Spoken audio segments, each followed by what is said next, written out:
आदेश जय श्री महाकाल। बहुत सारी बातें हैं जो समझ के परे हैं, लेकिन जब व्यक्ति उनको समझने की चेष्टा करता है तो वो बातें भी समझ में आने लगती हैं। आज हम एक ऐसा विषय लेके आए हैं जो विषय अपने आप में बिल्कुल अलग तरीके का विषय है। बहुत सारे लोगों का कहना है कि उनके ऊपर तंत्र प्रयोग होता रहता है, उनके ऊपर भूत लग गया, उनके ऊपर प्रेत लग गया, उनके ऊपर पिशाच लग गया। तो आज के इस वीडियो में हम आपको ये बताने वाले हैं कि भूत प्रेत कितने सत्य हैं और कितना मनोविज्ञान सत्य है। आज के वीडियो में हम आपको मनोवैज्ञानिक दृष्टिकोण भी बताएंगे और वास्तविक भूत प्रेत का भी बताएंगे। बहुत सारे लोगों को भूत प्रेत लगे नहीं होते हैं, कोई भी नेगेटिव एनर्जी का कोई प्रभाव नहीं होता है, लेकिन उनका जो मनोविज्ञान होता है वो इस तरीके का हो जाता है कि उन्हें लगता है कि उनके ऊपर किसी ने तंत्र प्रयोग कर दिया। कई सारी महिलाओं के साथ भी ऐसा होता है, उनको लगता है कि जैसे उनके परिवार वालों ने किन्हीं ने उनके ऊपर कुछ कर दिया। रिसेंट में ही ऐसे बहुत सारे हमारे पास केस आए थे कुछ समय पहले, जिनमें लोगों का कहना ये था कि भाई किसी ने, पड़ोसी ने उनकी दुकान बंद कर दी, फिर किसी ने उनके ऊपर ये कर दिया, उनका पड़ोसी ये कर रहा है, उनका पड़ोसी वो कर रहा है। तो ऐसी जो चीज़ें हैं, क्या ये सत्य हैं या कितने हद तक सत्यता है इसमें, या नकारात्मक शक्ति किस तरीके से काम करती हैं, क्या इसका पैटर्न होता है, क्या सही है क्या गलत है, हम भ्रम को और वास्तविकता को कैसे जानें। तो देखिए, भ्रम और वास्तविकता को ऐसे जाना जा सकता है। वास्तविकता में जब किसी व्यक्ति के ऊपर कोई नेगेटिव एनर्जी का प्रभाव होता है तो सबसे पहले उसके माइंड को कंट्रोल करता है, यानी व्यक्ति की माइंड की स्थिति ऐसी हो जाती है जैसे आदमी चितभंग होता है। चितभंग यानी कि अर्धविक्षिप्त जैसी अवस्था, जिसमें कि व्यक्ति का सेंस खत्म होने लगता है। व्यक्ति मौजूदगी महसूस करता है अपने अंदर, उसके अंदर कोई ऐसी मौजूदगी वो महसूस करता है जैसे उसके बॉडी के अंदर दो व्यक्तित्व हैं, यानी माइंड एक है लेकिन माइंड को चलाने वाले दो लोग हैं। यानी एक तो उसकी आत्मा, लेकिन एक दूसरी आत्मा जो घुसपैठिया की तरीके से उसके शरीर में एंटर कर चुकी है। ये ब्रह्मरंध्र होता है यहाँ चोटी के स्थान पे, यहाँ से कोई भी नेगेटिव एनर्जी या पॉजिटिव एनर्जी आपके शरीर में प्रवेश करती है। तो इस ब्रह्मरंध्र के माध्यम से कोई एनर्जी उसके अंदर प्रवेश कर चुकी है, व्यक्ति ये महसूस करता है। और वो एनर्जी अगर नेगेटिव एनर्जी है तो वो उसके ऐसे थॉट्स देती है कि जाओ, छत से कूद जाओ, जाओ मर जाओ, कहीं पे गाड़ी आ रही है, राइट साइड गाड़ी आ रही है, उसको जाना लेफ्ट साइड है, तो उसको माइंड में थॉट आएगा राइट साइड चलो, राइट साइड चलो, ऐसे थॉट आएगा। और उसके अंदर चूंकि उसकी आत्मा है वो सही गलत समझ रही है और दब रही है दूसरी एनर्जी की वजह से, तो वो कहेगी नहीं नहीं ये गलत है, तुम्हें लेफ्ट होना चाहिए, नहीं नहीं ये गलत है। तो आप एक ऐसे प्रतिद्वंद में फंस जाते हैं जहां आप महसूस करते हैं कि आपके अंदर दो व्यक्तित्व हैं और आपके अंदर ही हैं। बाहर वाले व्यक्ति से लोग लड़ सकते हैं, बाहर वाले दुश्मन से लड़ा जा सकता है, लेकिन जो दुश्मन तुम्हारे शरीर के अंदर है वो उससे कैसे लड़ेंगे। तो ये बहुत जटिल प्रक्रिया होती है, जटिल अवस्था होती है, व्यक्ति के जीवन में बहुत दिक्कतों वाली होती है। तो ऐसे ही हमारे केस आए हैं जिनमें कुछ केस इसी तरीके के थे जिसमें कहना था कि भाई कानों में पहली बार आवाज़ सुनाई दी, चीज़ें हुई, इसके बाद उनके साथ ये चीज़ें होने, और आदमी इतना कमज़ोर हो जाता है कि ऐसे डरता है, जरा सी अगर तेज़ बात सुन ले आदमी डरता है, दिल की धड़कनें बढ़ जाती हैं, चक्कर आने लग, बेहोश हो जाता है, और कई और भी चीज़ें होती हैं। लोगों की एक अनजाना सा डर सताता रहता है और ये सिचुएशन तक आ जाती है व्यक्ति की कि व्यक्ति को बाथरूम भी जाना है तो व्यक्ति किसी को साथ में लेके जाएगा। पता चला व्यक्ति अंदर चला गया, अंदर से अगर कुंडी भी बंद कर ली उसने, अंदर से अगर बंद कर लिए दरवाज़ा, तो नेगेटिव चीज़ अगर हावी हो गई तो वो उसके हाथ कांपने लगेंगे, वो दरवाज़ा भी नहीं खोल पाएगा और वहीं के वहीं एक डिप्रेशन जैसी सिचुएशन में फंसने लगता है। तो ऐसी स्थिति बनती है, ये नेगेटिव एनर्जी का साइन है। अब मनोवैज्ञानिक दृष्टिकोण क्या है? मनोवैज्ञानिक दृष्टिकोण ये है कि लोग जो इस तरीके के सोचते हैं इनके साथ ये ज़्यादा होता है। जैसे जो लोग वहम ज़्यादा करते हैं जिसको कहा जाता है, जैसे मान लीजिए कोई व्यक्ति आया, कोई व्यक्ति ने आके उनसे ऐसे हाथ मिलाया, हैंड शेक किया, हाथ मिलाया, हाथ मिलाते ही उसने ऐसे कर दिया, हाथ मिला के आपको वहम बैठ गया, इसने कोई तंत्र प्रयोग कर दिया, इसने हाथ मिला के ऐसी कोई क्रिया कर दी है। और माइंड इतना कमज़ोर होता है ऐसे लोगों का कि उनको क्या है कि जैसे ही वो ये चीज़ करेगा उसको हाथ में दर्द होना शुरू हो जाएगा। क्यों? क्योंकि माइंड को ये समझ में आ रहा है कि इसने तंत्र कर दिया और माइंड ये समझता है, माइंड को ये पैटर्न पता है कि तंत्र का मतलब होता है कहीं भी दर्द हो जाना, हाथ में दर्द होने लगना, यानी तंत्र प्रयोग कर दिया, पाँव में दर्द हो गया तंत्र प्रयोग कर दिया, पेट में दर्द हो गया तंत्र प्रयोग कर दिया। भैया हर चीज़ में तंत्र प्रयोग नहीं होता है। यहाँ तक कि लोगों को तो मैंने ये भी देखा है कि लोगों का कहना ये होता है कि मेरे ऊपर तंत्र प्रयोग कर दिया है, ऐसा तंत्र प्रयोग कर दिया कि मुझे मुहासे हो गए हैं, मुझे पिंपल्स निकल आए हैं, फला आदमी ने तंत्र प्रयोग कर दिया। ऐसा कहीं नहीं होता है। नेगेटिव एनर्जी का साइन बहुत अलग होता है। और होता क्या है इसमें कि जब मनोवैज्ञानिक दृष्टिकोण से इंसान सोचता है कि उसके ऊपर तंत्र प्रयोग है, उसके ऊपर तंत्र प्रयोग है, उसके ऊपर तंत्र प्रयोग है, होता यह है कि वो इस ब्रह्मांड में अज्ञात बातें भेज रहा है, और वो जब बातें ऐसी भेजता है कि मेरे ऊपर तंत्र प्रयोग है, तो अज्ञात बाबा उसको सुन लेते हैं और ना होते हुए भी वो उसकी ज़िंदगी में निगेटिव एनर्जी को प्रकट कर देते हैं, और फिर वो धीरे धीरे वाकई में निगेटिव एनर्जी के सर्किल में आ जाता है। और ये ऐसा होता है कि अगर एक बार आदमी इसको चक्र में फंस गया, फिर उसको निकालने वाला कोई नहीं है। क्यों? क्योंकि दोनों तो अलग हैं। मनोवैज्ञानिक दृष्टिकोण का इलाज करने वाला डॉक्टर होता है। आज जो डॉक्टर को मानेगा तो डॉक्टर के पास जाएगा, डॉक्टर उसको मनोविज्ञान का तो ट्रीटमेंट कर देगा, लेकिन अगर रियल में उसके अंदर निगेटिव एनर्जी है, उसको ठीक कौन करेगा? अगर वो किसी तांत्रिक ओझा या किसी बाबा या किसी स्पिरिचुअल पर्सन के पास जाता है तो वो उसकी निगेटिव एनर्जी तो कोई नहीं कर देगा, लेकिन जो उसके अंदर थॉट्स बैठे हैं, जो उसका माइंड कमज़ोर हो गया है, उसको पॉजिटिव हीलिंग कौन देगा? उसके थॉट्स को कौन चेंज करेगा? मनोवैज्ञानिक तरीके का ट्रीटमेंट कौन देगा?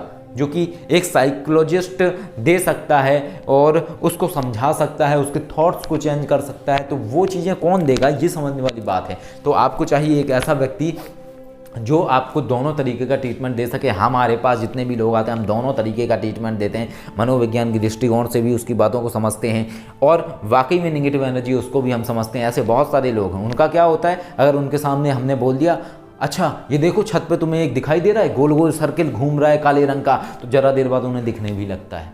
ये होता है मनोवैज्ञानिक दृष्टिकोण। इल्यूजन इतनी जल्दी क्रिएट करते हैं, विजन्स इतनी जल्दी क्रिएट करते हैं, क्योंकि उनकी माइंड की संरचना बिल्कुल अलग तरीके की होती है। उनके अंदर जो डाल दो वही उनके अंदर घुस जाता है। इससे हमें ये पता लगता है कि ये व्यक्ति एक मनोवैज्ञानिक दृष्टिकोण वाला है, यानी निगेटिव एनर्जी तो इसके साथ है, लेकिन ये निगेटिव एनर्जी एंटर कैसे हुई उसकी बॉडी के अंदर, इसका रीजन क्या है, आखिर इसके साथ हुआ क्यों ऐसा, तब पता चलता है कि इसने उन चीज़ों को खुद ही अट्रैक्ट किया है धीरे धीरे। और ऐसा नहीं है कि ये जितने भी ऐसे लोग होते हैं ये कोई कम पढ़े लिखे या अनपढ़ या गंवार कोई ऐसे व्यक्ति हैं जो बेचारे मतलब शिक्षित नहीं हैं।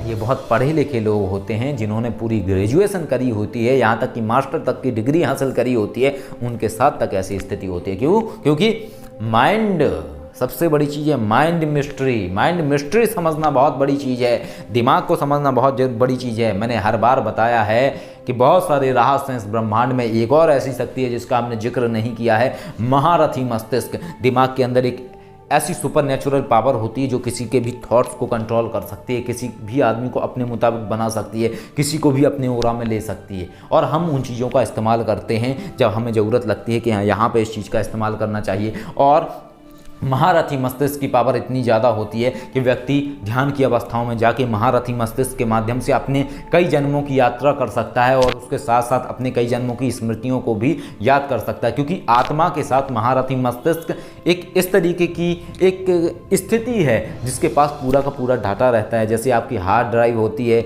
उसकी ड्राइव होती है, ड्राइव के अंदर आपका डाटा होता है।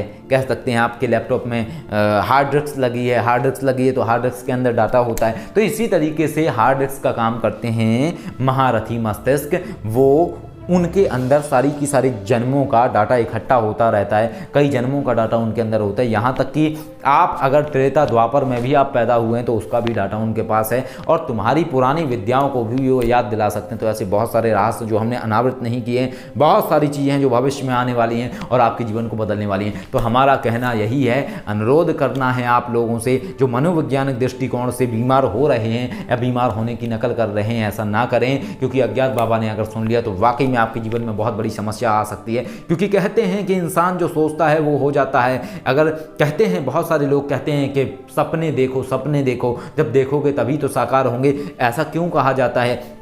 डीप थ्योरी शायद वो न जानते हो। डीप थ्योरी रही है, जब तुम किसी सपने को देखते हो, सोचते हो, इमेजिन करते हो, तो वो इमेजिनेशन पावर जाते जाते लॉ ऑफ अट्रैक्शन तक जाती है। लॉ ऑफ अट्रैक्शन अज्ञात बाबा में बहुत फ़र्क है। लॉ ऑफ अट्रैक्शन बहुत नीचे लेवल की चीज़ है, अज्ञात बाबा के पैरों की ज़मीन है लॉ ऑफ अट्रैक्शन। तो पहले आपकी बात लॉ ऑफ अट्रैक्शन तक जाती है, तब धीरे धीरे आपकी ज़िंदगी में चीज़ें प्रकट होती हैं। इसके बाद वो बात अज्ञात बाबा तक जाती है और कंप्लीटली आपकी लाइफ में चेंजेस आ जाता है। जो आपने सपना देखा होता है अपनी ज़िंदगी के लिए कि आप ऐसे अपनी ज़िंदगी को जिएंगे, तो वैसी ही सिचुएशन होती है आपकी लाइफ में। ये होते हैं अज्ञात बाबा। बहुत गजब की ऊर्जा है, निराकार ऊर्जा है, इस ब्रह्मांड में संपूर्णता में व्याप्त ऊर्जा है। इनके मंत्रों का हमने बहुत बड़ा चमत्कार देखा है। इनके मंत्रों को देने की इजाज़त नहीं है, इसलिए हमने किसी को इनको बताया नहीं है। अज्ञात बाबा का ज़बरदस्त कमाल है। इसके साथ एक और एनर्जी है जो अदृश्य है, ये कोई विजुअलाइज एनर्जी नहीं है, विजुअल एनर्जी नहीं है, रहस्य गुरु जो रहस्यों को देते हैं। जैसे कि लोग कहते हैं कि भाई फला जगह पे कोई व्यक्ति जाता है, अगर उस काम में हाथ डालता है उसकी मौत हो जाती है, लेकिन रहस्य गुरु जिसको चुनते हैं, अगर वो व्यक्ति उस काम को करेगा तो उसके रहस्य को वो खोज लेगा, उसकी मौत नहीं होगी। तो रहस्य गुरु का कॉन्सेप्ट ये है। इसके ऊपर आते हैं एक और दूसरी शक्ति आते हैं षड्यंत्र गुरु। षड्यंत्र गुरु का काम ये होता है कि जिस तरीके से चाणक्य चंद्रगुप्त मौर्य को रास्ता बताते थे, इसी तरीके से षड्यंत्र गुरु हर विरोधी से निपटने के रास्ते बताते हैं और अदृश्य तरीके से सारे के सारे विरोधियों के पासे उल्टे कर देते हैं। यानी विरोधी जो चाल सोचता है वो उल्टी पड़ जाती है या विरोधी उसमें खुद फंस जाता है। तो षड्यंत्र गुरु, रहस्य गुरु, अज्ञात बाबा, महारथी मस्तिष्क, ऐसी बहुत सारी इनविजुअल एनर्जी हैं जो हमें सपोर्ट करती हैं, हमें प्रोटेक्ट करती हैं। इसलिए हम औरों से चेंज हैं, औरों से अलग हैं, इसलिए लोग हाथ नहीं डाल पाते हैं।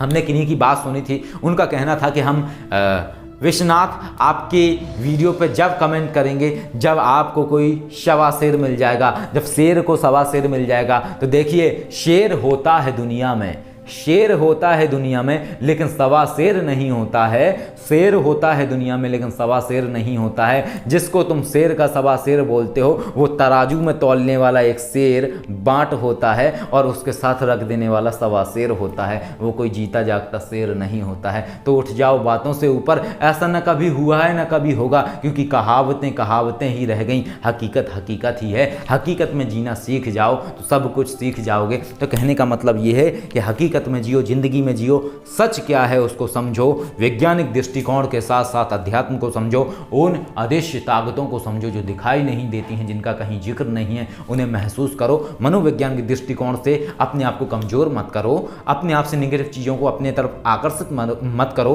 बी पॉजिटिव, पॉजिटिव सोचो हमेशा अपने लिए। कोई भी काम आप करने जा रहे हो, आप नौकरी का इंटरव्यू देने जा रहे हो, आप पहले ही सोच रहे हो मैं इंटरव्यू में सक्सेस नहीं हुआ। अज्ञात बाबा ने सुन लिया, जाओ इंटरव्यू देने, सक्सेस हो गए ही नहीं तुम। लेकिन अगर तुम ये सोचते हो नहीं मैं इंटरव्यू में बिल्कुल सक्सेस होऊंगा, तुमने थोड़ी सी पढ़ाई भी करी है, तो अज्ञात बाबा तुम्हें सपोर्ट कर देंगे। तुम जैसे ही इंटरव्यू देने जाओगे तो तुम्हारा छोटा सा ज्ञान और उसमें अज्ञात बाबा का सपोर्ट, वो जो तुम्हारा इंटरव्यू ले रहा है वो कहे चलो ठीक है, चलो तुम पास हो गए, सिलेक्ट हो गए।